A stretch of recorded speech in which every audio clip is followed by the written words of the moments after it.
नमस्कार दोस्तों। आज अनिकेत नाम के लड़के के साथ घटी हुई इतनी भयंकर भूतिया घटना की कहानी लेकर आ गया हूँ ना। मजाक की बात नहीं कर रहा हूँ। आप अगर खेलने कूदने के शौकीन है, खेलते कूदते हैं ना अपने दोस्तों के साथ रात बेरात, छोड़ ही देंगे, बोलेंगे नहीं खेल रहे हम बाहर, हम अपने मोबाइल की दुनिया में खुश हैं। अरे हुआ ही कुछ ऐसा इसके साथ। सीन क्या है कि अनिकेत अपने 4-5 दोस्तों के साथ, 4-5 क्या 7-8 दोस्तों के साथ एक नियम बना कर रखा था कि दोपहर के वक्त, यही कोई 3 बजे के आसपास, ये लोग अपने गांव के बाहर वाले इलाके में खेलने कूदने के लिए जाया करते थे। इनके गांव के बिल्कुल जस्ट आगे, मतलब समझ लो ये गांव यहाँ पे ख़त्म हो रहा है और यहाँ से 100 मीटर आगे एक आम का बगीचा हुआ करता था, वहाँ पर भी खेलते थे। लेकिन उस आम के बगीचे में कोई भी इनको खेलता हुआ देखता था ना, तो टोकता था कि बच्चों तुम इस बगीचे में क्यों खेलते हो, इस बगीचे के मालिक वालिक के बारे में कुछ अता पता नहीं है। फिर भी इस बगीचे में आम से लेकर हर एक पेड़ इतने अच्छे से फलते फूलते हैं कि समझ में नहीं आता है। इस बगीचे के बारे में लोग अच्छी बातें नहीं करते हैं, कहते हैं कि भूत प्रेत इस बगीचे की रक्षा करते हैं। तो इन लोगों को ये बात बड़ी कॉमेडी सी लगती थी कि भूत प्रेत किसी आम के बगीचे की रक्षा क्यों करेंगे, वो क्यों पेड़ पालेंगे। इसलिए ये लोग वहाँ पे ऐसे ही मज़े में खेलते थे। और एक उम्र में ऐसा होता है कि कोई भी अगर कुछ भी करने के लिए मना करे ना, तो आप वही वही करेंगे। और ये सबके साथ होता है, सिर्फ अनिकेत लोगों की आदत नहीं थी। अनिकेत का एक बहुत ही बढ़िया पक्का दोस्त था गौरव। तो गौरव और अनिकेत का ही प्लान होता था कि हम कहाँ खेलने जाएंगे। ऐसे ही एक दिन की बात है, गर्मियों का मौसम चल रहा था। ये सारे के सारे दोस्त यही आम के बगीचे में दोपहर में खेल रहे थे, भरी दोपहरी में। इनको बहुत मज़ा आ रहा था, लेकिन मज़ा आने के साथ साथ थोड़ी थकान और सर में दर्द भी हो रहा था, क्योंकि धूप बहुत ज़्यादा थी। तो आज खेलने में मज़ा आ रहा है, थकान भी बहुत हो रही। तो आज इन लोगों ने क्या प्लान बनाया। अनिकेत ने बोला कि भाई क्यों ना हम लोग यहाँ पर रात में खेलने के लिए आए और इस गेम को यहीं से कंटिन्यू करें। अभी लोग खेल क्या रहे थे वो मैं आपको बता दूँ। हाइड एंड सीक, ये एक ऐसा गेम है जो सबको पता होगा। लुका छुपी भाई, कि एक जन ढूंढेगा बाकी सारे लोग छुपे रहेंगे। तो इस ग्रुप में आज लगभग 6 लड़के थे और ये यहाँ पे खेल रहे थे, लेकिन अटका हुआ था ये गेम अभी, मतलब बहुत थकान हो गई थी। तो ठीक है भाई, रात में आकर खेलेंगे, ये डिसाइड करके प्रॉपरली ये लोग अपने अपने घर चले गए। फिर भाई शाम का वक्त आया, 7 बजे के आसपास ये सारे के सारे दोस्त फिर से अपने मोहल्ले में घर के सामने मिले। बिहार के एक छोटे से गांव में रहते थे ये लोग, ठीक है। अब मेन डिस्कशन वाला मुद्दा ये उठ गया कि रात में ही खेलने क्यों जाना है और उस बगीचे में ही क्यों जाना है। हम खेल को कल कंटिन्यू कर लेंगे, गर्मियों की छुट्टियां तो वैसे भी चल रही है, दोपहर के ना खेलते हम सुबह खेलेंगे। लेकिन नहीं, फिर अनिकेत, गौरव और 1-2 लड़के और थे, उन लोगों ने बिल्कुल जिद कर दिए। तो बचे थे 1-2 और बस। बोले ठीक है यार, चलो रात में खेल लेंगे, लेकिन रात में तो घर वाले ऐसे निकलने नहीं देंगे। तो सभी ने प्लान ये बनाया कि रात में जब घर वाले सो जाएं तब हम लोग खेलने के लिए आएंगे और अप्रॉक्स आधे 1 घंटे खेलेंगे। वैसे भी अपने अपने घर वाले, वो लोग बोल रहे हैं, वैसे भी अपने घर वाले मैक्सिमम 10:30 बजे सो जाया करते हैं। और 10:30 बजे किसको नींद आती है यार। हाँ, मैक्सिमम 12 बजे हम लोग सोते हैं। 10:30 से 11:30 भी खेल लिए तो बहुत है। बोले ठीक है ठीक है ठीक है। ऐसा प्लान करके ये लोग अब घर निकल गए। रात के 10:30 बजते बजते तक घर के सारे लोग सो चुके हैं, मतलब हर एक सदस्य, हर एक लड़के के घर वाले सो चुके हैं। छोटा गांव है, जल्दी रात हो जाती है, जल्दी सबका दिन खत्म हो जाता है, सो जाते, सुबह सुबह जल्दी उठ जाते। तो ये लोग, अब लड़के लोग निकले हैं, उस आम के बगीचे में ही खेलने के लिए गए हैं। तो कंटिन्यू होना था। अनिकेत के ही ऊपर वो ढूंढने वाला काम बना कि वो ढूंढेगा सबको, वो सीख करेगा, बाकी सारे हाइड करेंगे, है ना। तो डिसाइड ये हुआ कि अनिकेत, ये जो बगीचा है ना, समझ लो बगीचा, आम का बगीचा, वहाँ के बिल्कुल एंड वाले पोर्शन में जाके 100 गिनती गिनेगा दूसरी तरफ देख के। और बाकी सारे जो लड़के हैं, 5 लड़के, वो जाके इधर उधर छुपेंगे। शर्त ये थी कि बगीचे के आसपास वाले इलाके में बिल्कुल नहीं छुपना है, थोड़ा दूर दूर छुपेंगे, ताकि ये एक राउंड में ही गेम ख़त्म हो जाए और फिर कल से फ्रेश गेम शुरू हो। क्योंकि दूर दूर सब लोग छुपेंगे तो इसको ढूंढने में भी टाइम लगेगा और ऐसे लगभग 1 घंटे निकल जाएंगे और ये गेम कंप्लीट भी हो जाएगा। ठीक है भाई, इस कंडीशन में भी सब लोग तैयार हो गए और वो गया उस बगीचे के बिल्कुल एंड वाले पोर्शन में और गिनती गिनने लगा। जैसे ही 100 गिनती पूरी हुई, वो पलटा और उसके दिमाग में सबसे पहले एक ऐसा शक आया कि हो ना हो बगीचे के अंदर कोई ना कोई ज़रूर छुपा होगा। क्योंकि बगीचे के बाहर निकलें तो छुपने की कोई ख़ास जगह है नहीं, खुला खुला सा रास्ता है, छुप ही नहीं पाएंगे। तो समझ लो 5 लड़के लोग जो छुप रहे हैं ना, 5 में से 4 तो मिनिमम यहाँ पर छुपे होंगे, या फिर हो सकता है सब के सब। तो बगीचा बड़ा है, इस बगीचे में इधर उधर ढूंढने लगा, तरह तरह के पेड़ है, मतलब सबसे ज़्यादा आम के पेड़ थे यहाँ पे, इसलिए इसको आम का बगीचा बोला जाता था, बाकी पेड़ बहुत सारे थे। तो वो अलग अलग अलग अलग कोने में ढूंढ रहे हैं, नहीं मिले नहीं मिले, ढूंढते ढूंढते अप्रॉक्स इसको 10 मिनट बीत गए, किसी का कुछ समझ में ही नहीं आ रहा है। अचानक से इसको एक पेड़ दिखाई दिया, जो पेड़ करैत का पेड़। देखो करैत का पेड़ कैसा होता है मैं खुद नहीं जानता हूँ, मैंने कभी देखा भी नहीं हूँ, लेकिन इस स्टोरी के थ्रू मुझे पता चला। उसकी नज़र पड़ी करैत के पेड़ की तरफ, एक उस पेड़ की एक डाल से 2 नीचे पैर लटक रहे थे। ये समझ गया कि मेरा एक दोस्त उस पेड़ में छुपा हुआ है। उसने सोचा है कि अंधेरा है, मैं देख नहीं पाऊंगा, लेकिन यहाँ से तो साफ साफ दिख रहा है। वो जैसे ही उसके पास गया, और टच करना पड़ता है ना कि भाई तू आउट हो गया करके, जैसे ही उसने उस पैर को टच किया, डाल के ऊपर बैठे हुए पैर को टच किया, वो पैर नीचे गिर गए। पैर नीचे गिर गए लिटरली, और कमर के नीचे का ही हिस्सा था सिर्फ, ऊपर वाला कुछ भी हिस्सा नहीं। ये देख के चिल्ला दिया, घबरा गया। हाँ, उसने फिर भी अपनी चीख को कंट्रोल किया और भागा। किस तरफ भागा? जहां से वो बगीचे से बाहर निकल सकता था। बहुत तेजी से भागने लगा, 2-4 बार पलट पलट कर भी देखा भागते हुए।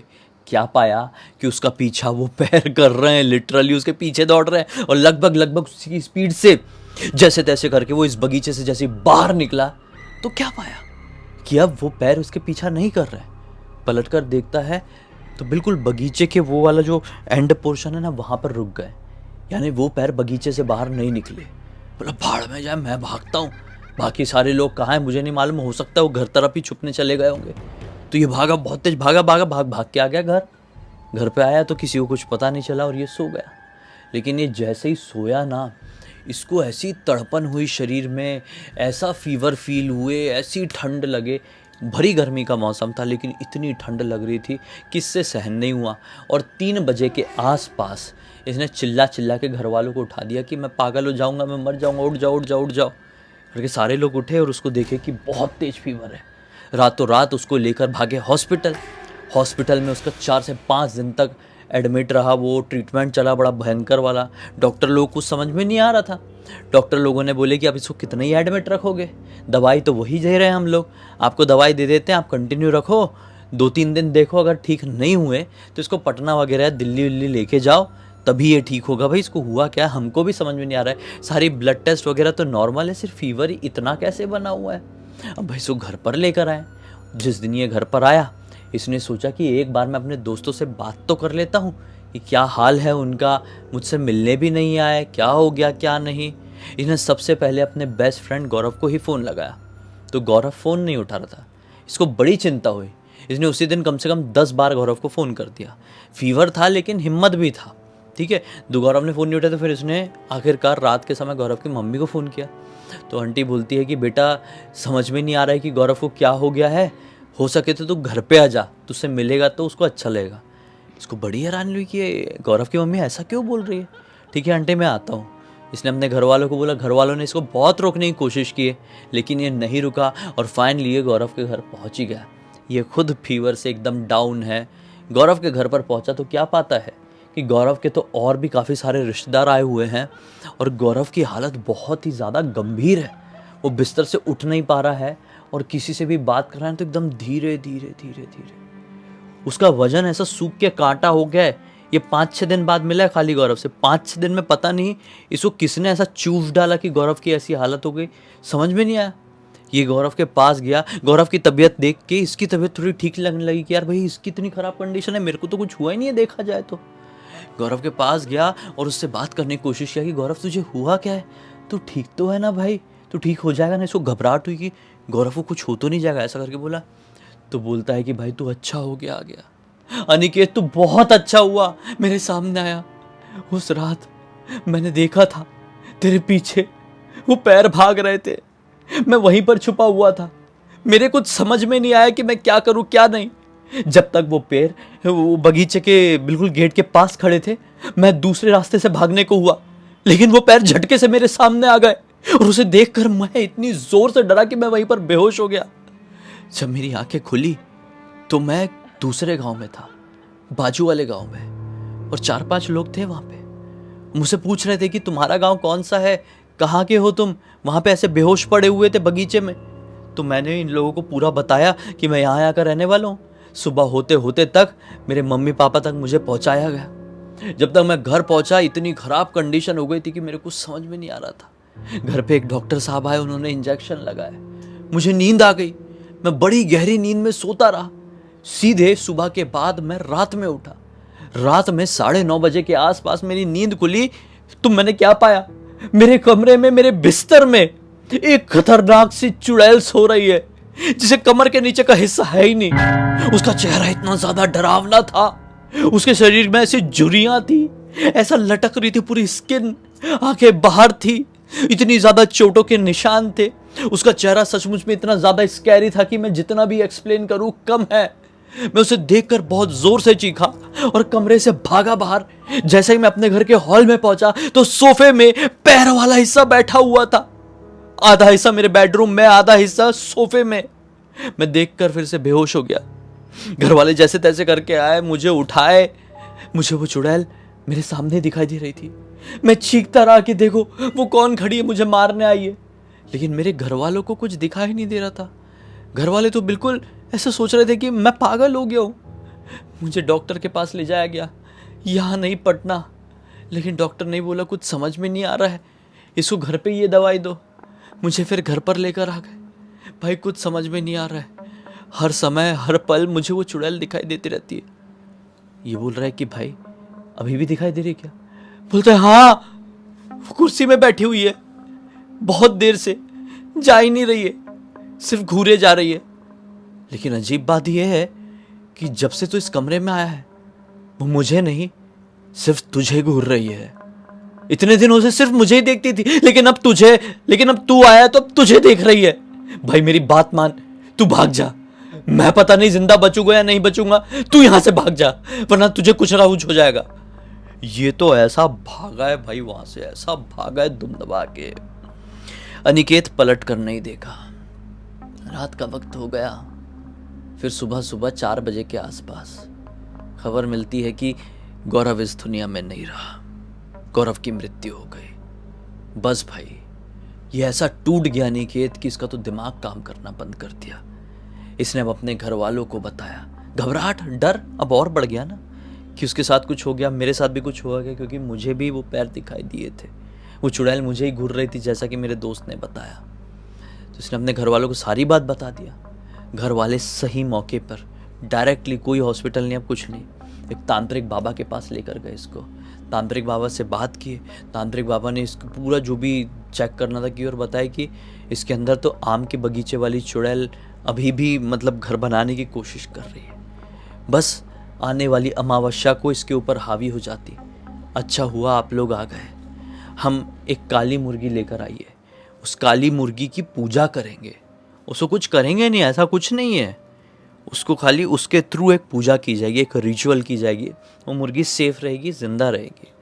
बोले ठीक है, काली मुर्गी लेकर आते हैं। काली मुर्गी लेकर बाबा के पास गए ये सब लोग। बाबा ने किए पूजा, बहुत अलग से अनुष्ठान था। वो संस्कृत मंत्र भी नहीं, अलग से ही मंत्र पढ़ रहे थे, वो पता नहीं कैसे।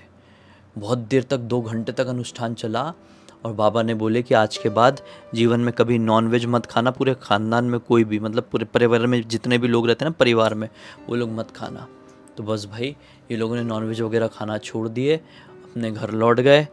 मतलब घर तो पहले ही लौट गए थे, मतलब नॉनवेज खाना वगैरह सब कुछ छोड़ने की कसम खा लिए। और फिर बस उसके बाद से इसके साथ ऐसा कुछ भी नहीं हुआ। लेकिन घर पे और दिमाग में और जहन में एक ऐसा दाग लग गया जो कभी निकल नहीं सकता।